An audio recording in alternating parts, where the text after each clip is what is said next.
Hi guys and welcome to our YouTube channel target for IQ. आज इस video में हम एडमिनिस्ट्रेटिव लॉ के कुछ इंपॉर्टेंट क्वेश्चंस देखेंगे। पहला क्वेश्चन है कि किसने कहा कि विधि शासन की मुख्य अवधारणा प्रशासन में मनमानेपन के अभाव से है। ओके, किसने कहा कि विधि शासन की मुख्य अवधारणा प्रशासन में मनमानेपन के अभाव से है। तो इसका आंसर होगा आपका option number A, that is professor Wade. ठीक है, भारत में निम्न में से किस मामले में विधि शासन के महत्व उच्चतम न्यायालय ने बताया है।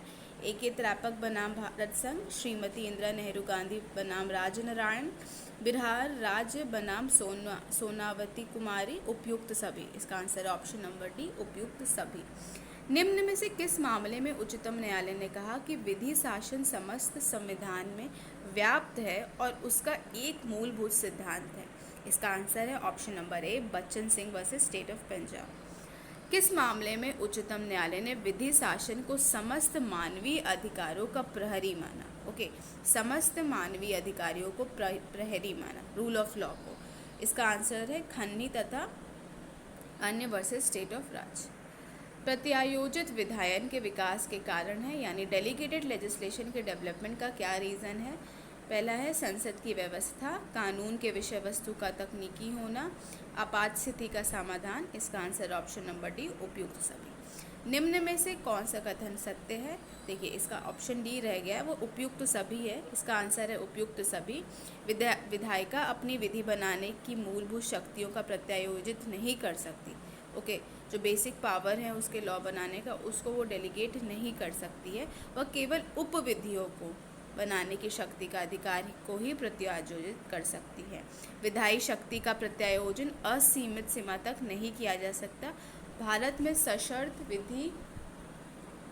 विधान मान्य है। ओके, नेक्स्ट क्वेश्चन है कि प्रशासनिक विधि प्रशासन से संबंध रखने वाली विधि है। वह प्रशासनिक प्राधिकारियों के संगठन, शक्ति और कर्तव्य को निश्चित करती है। यह स्टेटमेंट था प्रोफेसर जेनिंग का। प्रशासनिक विधि प्रशासनिक अधिकारियों के कार्य तथा नियंत्रण से संबंध रखती है तथा उनके संगठन के बजाय उसके कार्य पर अधिक जोर देती है।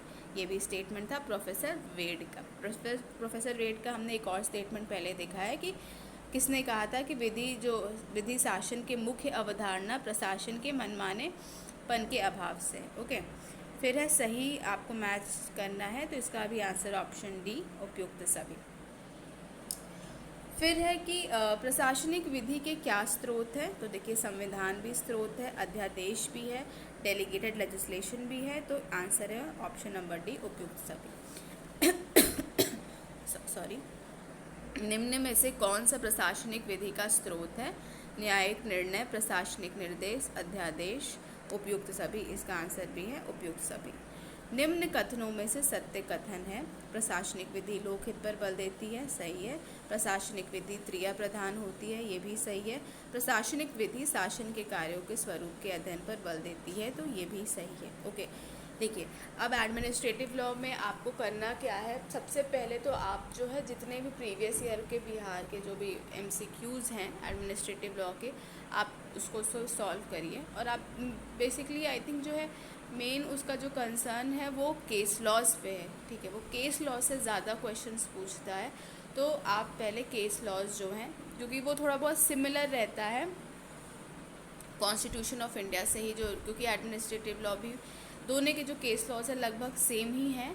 थोड़ा सा डिटेल में उसमें से जैसे स्टेटमेंट पूछ लेता है कि जस्टिस भगवती ने क्या कहा, उन्होंने क्या कहा, ऐसे कर करके वो तो पहले आप प्रीवियस ईयर पेपर्स के जो क्वेश्चन है उसको प्रॉपरली एनालाइज करके उसको सॉल्व कर ले। उसको आप बिल्कुल भी ना छोड़ें, क्योंकि उससे आपको एक आइडिया लग जाएगा कि क्वेश्चन फ्रेम कहाँ से हो रहे हैं। ठीक है, उसके बाद आप कॉन्स्टिट्यूशन के जो हैं MCQs है जो केस लॉ पे बेस्ड है, उनको भी प्लीज़ मत छोड़िएगा। आप केस लॉज जो है प्लीज़ उसको पढ़ के जाइएगा, क्योंकि वो कॉन्स्टिट्यूशन के ही केस लॉज को उठा के एडमिनिस्ट्रेशन के फॉर्म में पूछता है मोस्ट ऑफ द टाइम। तो आप कॉन्स्टिट्यूशन के भी जो इम्पोर्टेंट केस लॉज है प्लीज़ उनको भी आप अच्छे से पढ़ लीजिएगा। बाकी मुझे कुछ और इम्पोर्टेंट MCQs इसमें मिलेंगे तो I will upload that. Okay, I hope आपको ये वीडियो अच्छा लगा हो। कोई भी क्वेरी हो, आपको कोई भी क्वेश्चन किसी भी सब्जेक्ट के रिगार्डिंग पूछना हो, तो please do let me know in the comment section. Thank you.